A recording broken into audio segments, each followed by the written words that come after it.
Welcome back again. This is going to be our fourth video in our introductory to the lucid dreaming practice video series we've been putting up.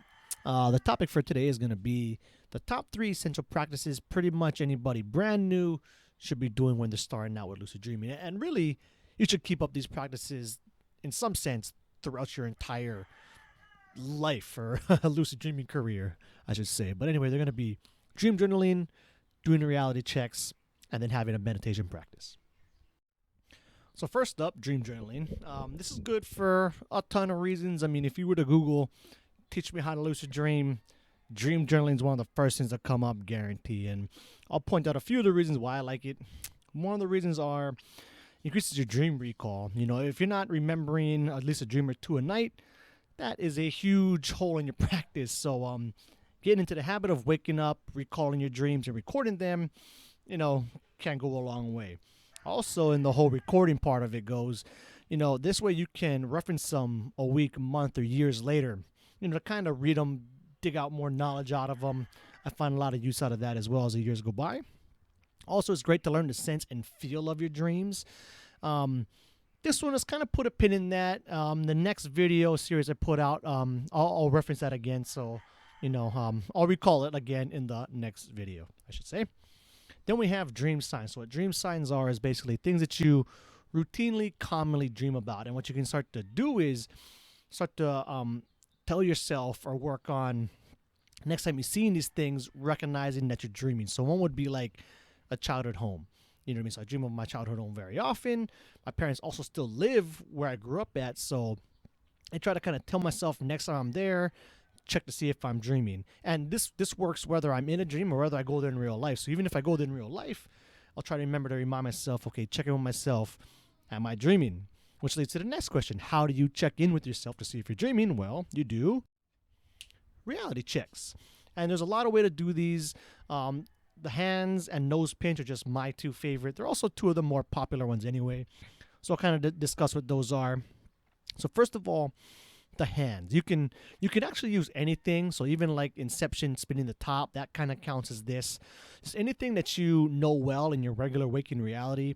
If you check it within the dreams, upon close inspection, you'll probably notice things missing or different about it. So one of the reasons why hands are so good is that as long as you're dreaming in the first person, then you have your hands there to be checked, right? So like for me, I have tattoos, so sometimes my tattoos will be missing. I'll have 6 fingers. Most of the times my hands will look a little bit blurry or be missing certain parts of them. If you want a little example of what that kind of looks like is you can hold your hand up in front of you, look directly at it. It's not blurry, I'm assuming, unless you're dreaming. And then as you look at your hand, now look past it, right? And you get that kind of blurred out double vision. So oftentimes that's what my hands kind of look like for me. Although, that certainly doesn't work all the time. I've been in many lucid dreams where my hands look totally solid. In that case, what can be really helpful is the nose pinch test. So when you're in REM, your eyes aren't paralyzed and your diaphragm isn't paralyzed. Everything else pretty much is. So what you can do within the dream is you can pinch your nose shut, and then you can start trying to breathe out your nose. You can even do squats or jump up and down to speed the process up. And if you can still breathe fine, you're dreaming. And that's really important too, because oftentimes within the dream, you'll be thinking to yourself, am I really dreaming or am I not? You're stuck in this kind of limbo, unsure state.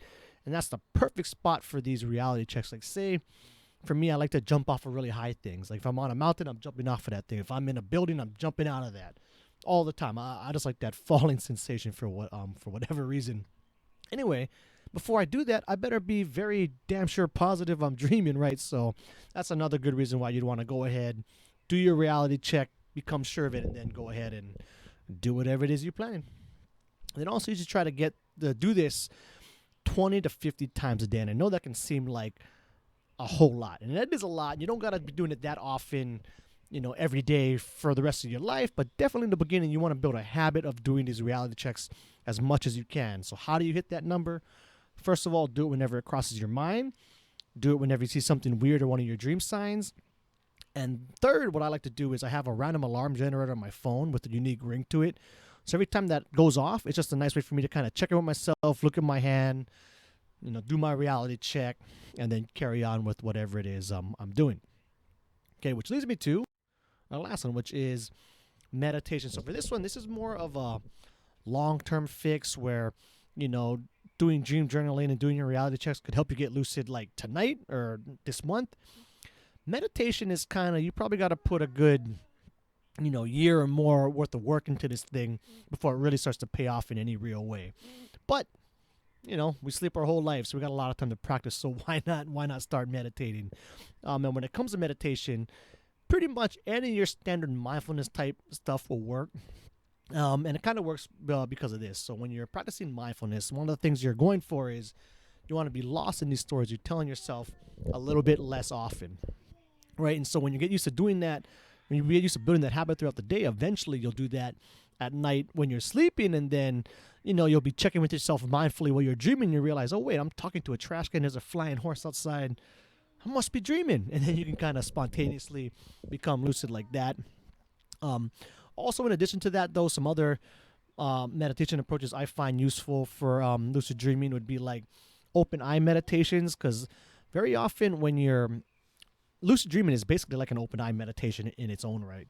So I like to do like walking meditations. I find pretty good. I like to use a walking open eye meditation as a way to solidify my dream when I feel it starting to break down.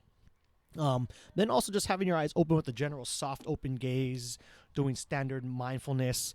I find that to work good. Even candlelight, open flame type stuff can work pretty good as well too, to work in there on the occasion. And I guess with that, I think that will wrap up this portion of this video. And until the next one, aloha.